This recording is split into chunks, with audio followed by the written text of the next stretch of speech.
Otro día gris transcurre en Shibuya, el barrio donde trabajo. Soy originaria de Kamakura, al igual que muchas generaciones de mi familia. Cuando terminé mis estudios de ventas hace 3 años, me trasladé a este Tokio moderno, que se ha repletado de turistas de gaijin, como denominan los tokiotas a los transoceánicos. Es una palabra que podría traducirse al mismo tiempo como extranjero o bárbaro, y que en otros lugares de Japón es considerada despectiva. Desde la ventana de la tienda en que trabajo observo el tránsito de miles de personas que abarrotan el cruce de Shibuya, atravesándolo simultáneamente en todos los sentidos cuando la luz del semáforo da el verde a los peatones. Esa postal de Tokio se ha hecho famosa en el mundo entero, para sorpresa de los habitantes de la ciudad. A ellos les parece que hay otros lugares de la metrópoli que se debieran resaltar, como los jardines del Castillo Imperial, el templo Sensoji y su tradicional mercado de Asakura, o el área comercial de Shinjuku. Y este es el comienzo de En el cruce de Shibuya, el primer cuento que reúne esta compilación, este libro de relatos con el que abrimos este capítulo del Traficantes de Cultura. En el óvalo de luz del debutante Claudio Suárez Cruzat, libro editado por Simplemente Editores, y que muy amablemente acepta esta conversación con los Traficantes de Cultura. Claudio, muy bienvenido, gracias por aceptar esta conversación. No, muchas gracias por la invitación. Y antes que todo, cuando muy amablemente Mariana Ales me presentó con su persona, Claudio, me lo presentan como un médico cirujano que después de 40 años, si no me equivoco, se imbuye en las letras. De hecho, curioso, es usted el segundo médico que conozco que se imbuye en las letras. El primero es Julio Rojas, el creador del podcast Caso 63. Y ahí me pregunta, ¿por qué? ¿Qué lo hizo imbuirse en las letras? ¿Qué lo hizo abrazar la literatura? Bueno, yo creo que esto es un fenómeno gradual que tiene que ver primero con ser un lector, un buen lector. Eso viene de la familia. Yo siempre fui un buen lector, un lector apasionado. Y uno es comprador de libros compulsivos. Somos dos. Más de lo que lee, ¿cierto? Somos dos. El alto de los no leídos que está aquí, pero uno sigue comprando, ¿no? Porque no, bueno, pero acaba. Y no, me parece a mí que este cambio que se produce en los chamanes de la tribu, que es de ser el médico brujo a ser el viejo que cuenta cuentos, no es tan inesperado. Yo creo que en la historia de la humanidad, el hombre que contaba los cuentos en la fogata y el que curaba las enfermedades o espantaba los malos espíritus, era el mismo. Sí, creo que no es tan alejado una cosa de otra. Sin embargo, el desarrollo de la ciencia y de la medicina incluida dentro de esa ciencia, el lado científico de la medicina no el lado social, empezó a producir este distanciamiento. Así que de repente uno cree que es muy lejano, pero a mí me parece, después de meditarlo, que es cercano. Eso sí que yo creo que con el tiempo a mí se me hizo incompatible hacer las dos cosas. Y por eso que simplemente tuve que dejar la medicina para poder escribir todo lo que necesitaba escribir. ¿Y eso fue una decisión grande en su caso? Como quiero dejar mi profesión de alguna forma y aventurarme en el fondo. Sí, es una decisión difícil. Primero porque la gente que lo rodea a uno, los colegas especialmente, creen que uno se volvió loco, porque ¿cómo va a hacer este cambio de salir de esta situación tan confortable, de ser un doctor famoso, a ser un escritor desconocido? Como un poco común salir de la zona de confort de esa manera. Sin embargo, y esto creo que no lo he dicho antes, esto va a ser esto exclusiva, un muy amigo mío que trabajaba conmigo también tenía ganas de dejar de trabajar y éramos casi de la misma edad, él era un poco mayor y los dos nos estimulábamos en esto de dedicarnos a otra cosa, aparte de la medicina a la que ya le habíamos dedicado 40 años, que no teníamos nada nuevo que ofrecer, que lo que podíamos ofrecer nosotros ya lo podían ofrecer otros, habíamos hecho programas de formación de especialistas y todo, y yo creo que con él, de puntal, tomamos esta decisión. Voy a decirlo porque se llamaba Rodrigo Paricio, un cirujano muy famoso, con el que trabajamos juntos mucho tiempo y que falleció hace 2 meses en un tonto accidente de esquí. ¿Y el lector? ¿El lector se alimentó desde siempre? Claro. Sucede que mientras más lee uno, más se da cuenta que los cuentos o las novelas están afirmadas en un par de escenas, ¿cierto? Hay un par de cosas que son el centro de eso. Y la medicina me regalaba a mí la posibilidad de conocer el lado A, el lado B, el lado C de las personas, de los pacientes y de sus acompañantes, de entonces empezar a conocer lo que la gente guarda habitualmente detrás de la máscara. Entonces eso empieza a ser como una gran cantidad de insumos, de imágenes que uno va guardando, y de repente es tanto el cúmulo de información lista para ser procesada que uno dice, ya, de esto tengo que escribir. Y así lo hago yo al menos. Cada vez que me siento a escribir, desembalo una de estas imágenes y construyo hacia adelante, hacia atrás, hacia los costados, una historia. Y a veces la escena gatillo es una escena que es poco importante en el relato, pero fue suficiente para gatillar toda la construcción. Hablemos de En el óvalo de luz. Muy bien. Su primer libro. Y aquí es cómo se construyen estos relatos. ¿Cómo fue el tiempo? ¿Cómo fue masticando el texto, masticando él o los textos? ¿Cuánto tiempo tuvo que pasar para que veamos esta edición bajo la mano de simplemente editores? Bueno, en realidad, aquí hay 10 cuentos, que son una selección de alrededor de 50 cuentos que escribí en el periodo 2017-2021 aproximadamente. Están escritos en ese periodo. Están, por lo tanto, escritos o editados, trabajados, recortados, corregidos durante la pandemia también. Así que estos cuentos yo diría que están influidos por este fenómeno global tan impresionante que es la pandemia.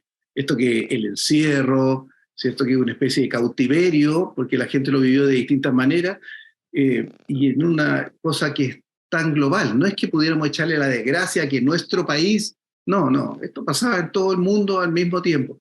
Entonces, esta sensación del encierro, al principio me robó porque tuve que trabajar de doctor, pero después a los viejos, yo esto lo pongo viejos entre comillas, pienso que la gente me mire y dice, claro, viejo, pero a uno le cuesta reconocerse viejo.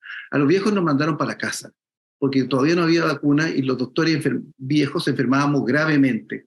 Entonces nos mandaron a la casa y se produjo que empecé a tener mucho tiempo. Y ese tiempo lo destiné completamente a escribir y descubrí que era el paraíso, que a mí eso era lo que más me gustaba en esta etapa de mi vida. Y sentarse a escribir. ¿Escribir qué? Ideas sueltas, vivencias, echar a correr la creación, la pluma. ¿Cómo es el proceso de Claudio Suárez? Bueno, como te decía, yo guardo las imágenes. Si tú me cuentas una historia, cualquiera, en una sobremesa, me cuentas que te caíste de la micro, que te asaltaron, que cualquier cosa, yo guardo la escena, y guardo. Tengo cientos de escenas guardadas. Y entonces cuando me siento a escribir, si no tengo nada, voy a mi registro de escena. Agarro la escena y a partir de eso empiezo a construir. Primero, al principio escribía directamente desde esa historia y después tenía que retroceder, avanzar. Pero después, yo soy un gran admirador de Cortázar, leyendo la técnica de Cortázar, él rumiaba los cuentos. Entonces esta historia de esta escena la empiezo a estirar para allá, para acá, la paseo conmigo horas, a veces días, y cuando ya tengo una cosa más o menos estructurada, la paso al papel. De manera que las correcciones siguientes vienen a mejorar esta historia, no a cambiarla estructuralmente, porque la estructura ya la IDE. Hay historias que sale mejor contarla en primera persona, hay otras veces que lo cuento en tercera persona. El cuento que tú leíste lo cuenta una narradora, ¿cierto? Es una narradora en primera persona japonesa de 25 años, nada más lejano de mí. Y entonces, pero era lo que venía para esa historia de amor en ese Japón tradicional. Y así voy creando, a partir de eso, voy adelantando, creciendo, cambiando el personaje. A lo mejor me queda mejor si lo hago en primera persona, a lo mejor me queda mejor si lo relato en tercera, a lo mejor necesito múltiples narradores. Ahí en ese libro hay un cuento con narrador múltiple, centímetros cúbicos. O sea, todo eso lo voy cuajando antes, tratando de construir un poco como Cortázar. Es un poco ambicioso eso, tratar de construir como Cortázar, pero tratando de seguir sus consejos, diría, más bien. Y los cuentos en cuestión, primero fueron los cuentos y después cualquier taller, curso de literatura, o de alguna forma en esos mismos cursos nacieron algunos de esos cuentos.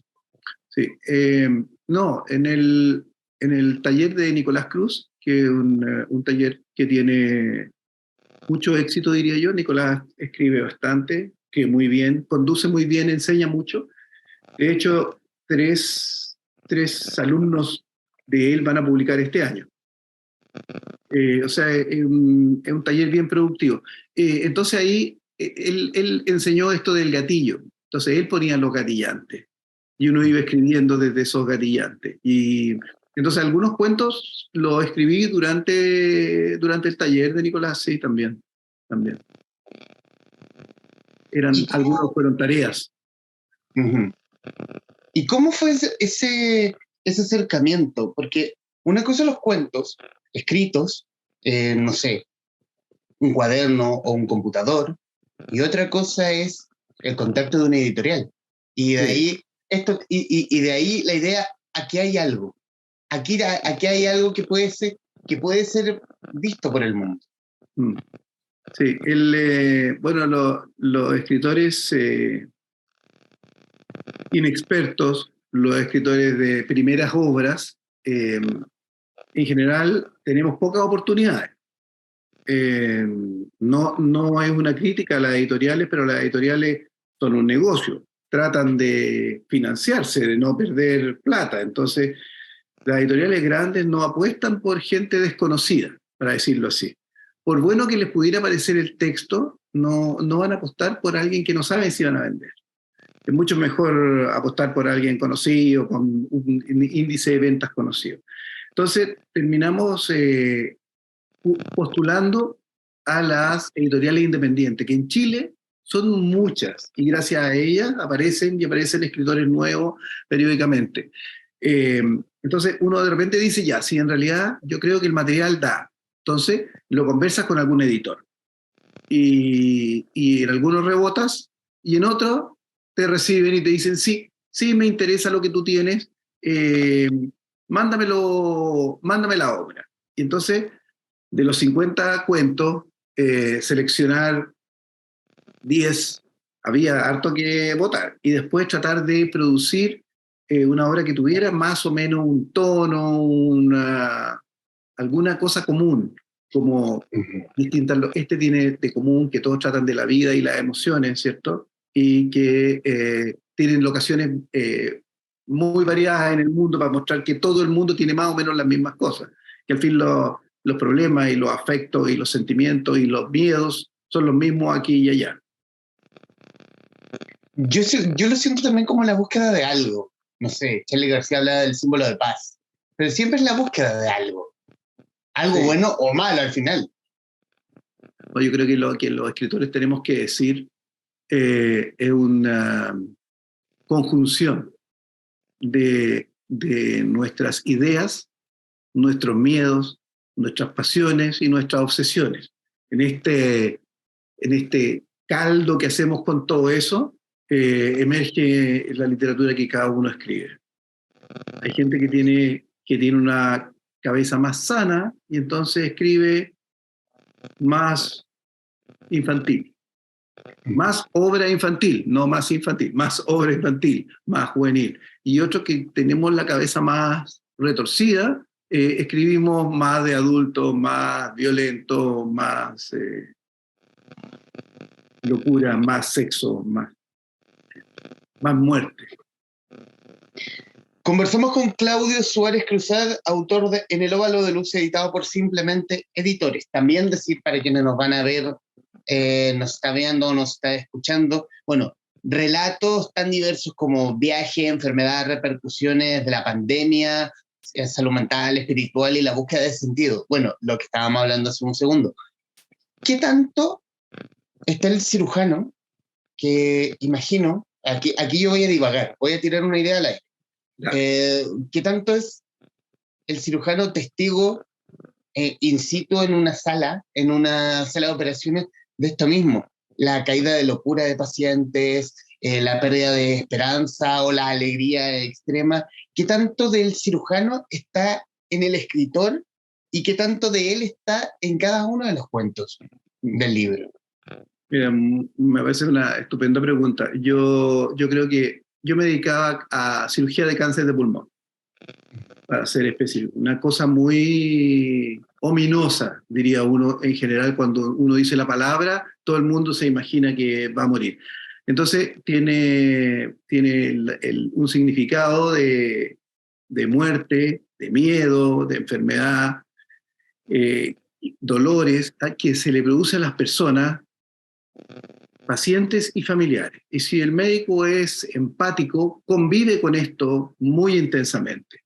Entonces yo creo que los insumos de mi escritura tienen una gran influencia de lo que yo viví como médico. Ahora, no todo lo que cuento o hablo lo viví como médico. Hay cosas que he obtenido de estas otras fuentes que te decía. Yo por la medicina he viajado mucho, he vivido en otros países. Entonces eso le permite a uno como tener más información y más fuentes de donde obtener ideas para las distintas cosas. Cuando cambio de ambientes en mi literatura, cuando cambio de ambiente es porque estoy intentando que el ambiente influya sobre los personajes fuertemente o a veces que sea un personaje. Este opresor que el ambiente puede convertirse en el personaje, el verdadero antagonista de nuestro protagonista, solo el ambiente. Por un ejemplo, y personalmente mi cuento favorito es Las desnudas de Nerja. Como que el protagonista cayó en como estuvo en la cima y de ahí directo al infierno. Eso es todo el spoiler. Y todo el spoiler que voy a hacer de la historia. Sí, creo que la frase que le dice alguien a él en ese bar, que le dice, ¿qué escritor famoso no monta el caballo? Lo condena. El caballo es la heroína. Y esa es su entrada a las adicciones y de ahí viene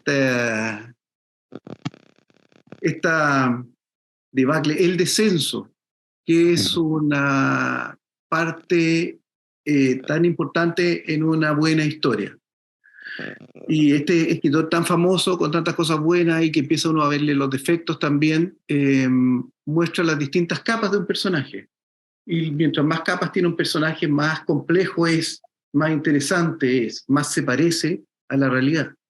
¿Cierto? Todos nosotros tenemos una cara bonita, y tenemos una cara B un poco menos bonita, y mucha gente tenemos una cara C muchísimo menos bonita. Y así, pero normalmente dejamos conocer solo una parte de eso, mientras que en la literatura uno puede llegar a conocer todas las caras de ese personaje. Otro de los cuentos es, a propósito del médico chamán, que lo nombró a propósito de lo mismo, que es Silvia Selva. Sí. Esta historia del hijo que va a buscar a la inocencia, donde el imperialismo, el colonialismo no ha llegado, en el fondo. Es una tremenda historia, es un tremendo camino del héroe. Sí, es una historia que tiene dos anclas. Esto alguna vez lo he dicho, pero no es muy común que lo comente. Tiene dos anclas. Tiene un ancla que es un cuento de Julio Cortázar que se llama Silvia. Y que Silvia es una imagen que él imagina cuando 4 niños de sus amigos se juntan. Entonces hay como una protectora, algo que los cuida, y él la imagina como una mujer joven y la describe sus piernas, etc.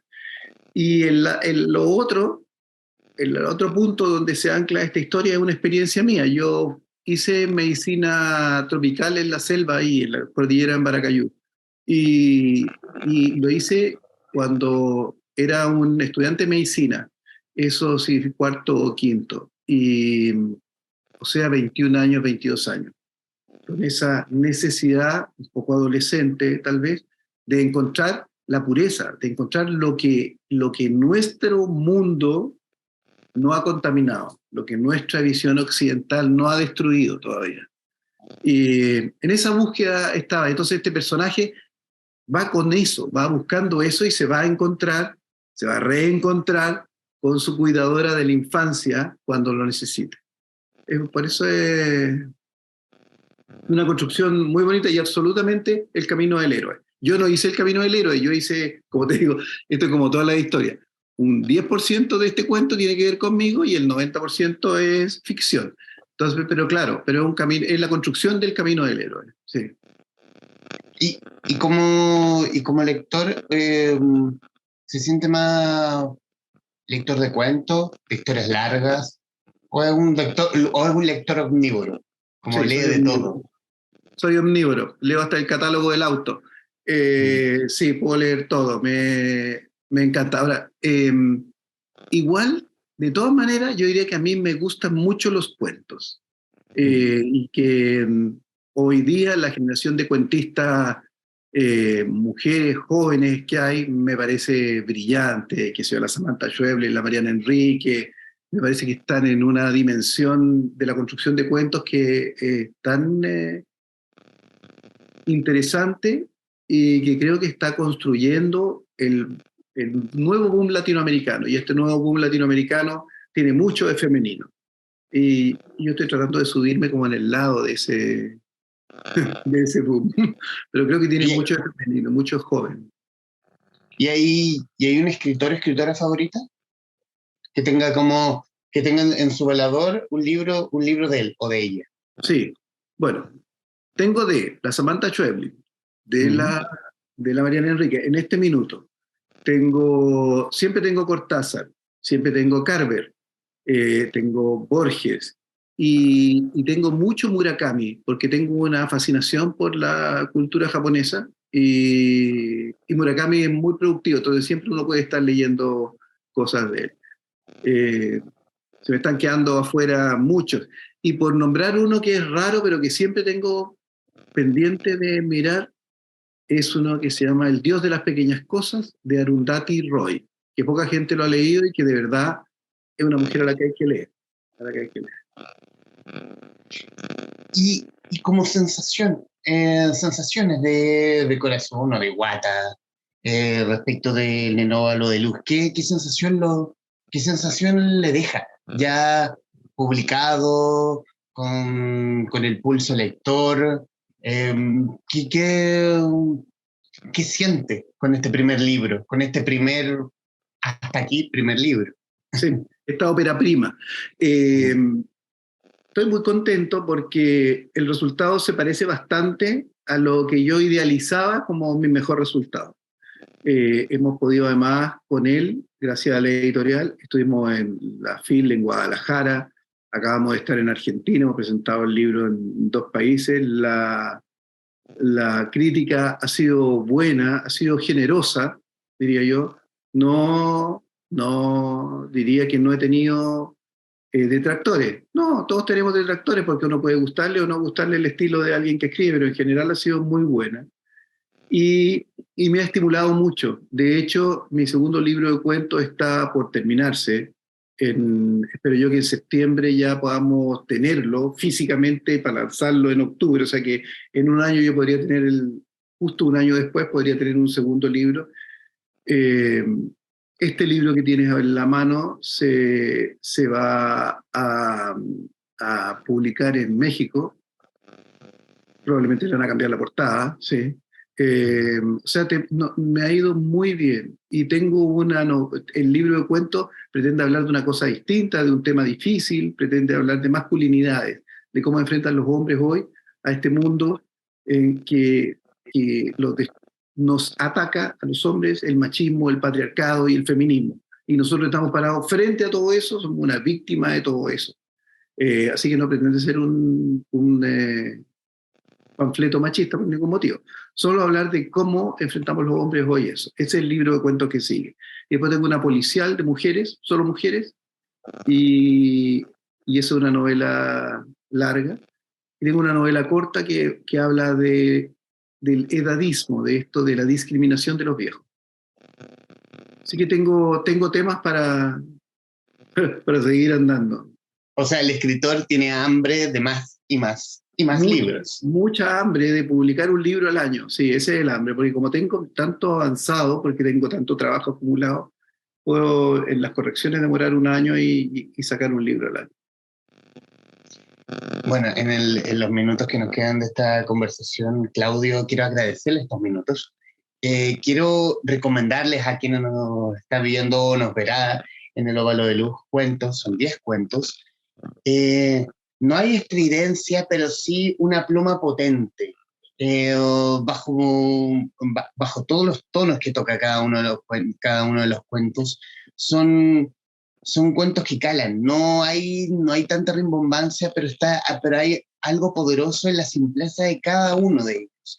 Y eso es lo que hace que el Óvalo de Luz sea un indispensable, y creo yo, a juicio personal. Y obviamente para quienes nos van a ver y nos van a escuchar, recomendarles absolutamente en el Óvalo de Luz.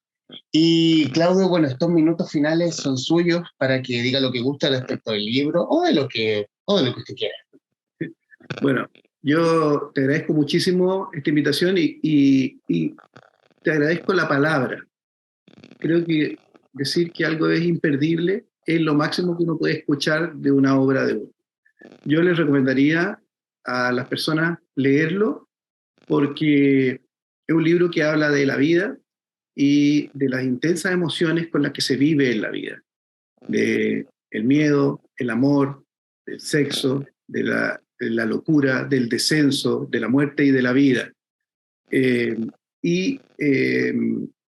Estos temas están tratados de manera que usted pueda verle a los protagonistas la cara A, B y C y ver la profundidad de ellos. Y eso me parece a mí que es una cosa que vale la pena encontrar. Eso. En el Óvalo de Luz de Claudio Suárez Cruzat, editado por Simplemente Editores, nuestro invitado en este capítulo del Traficantes de Cultura.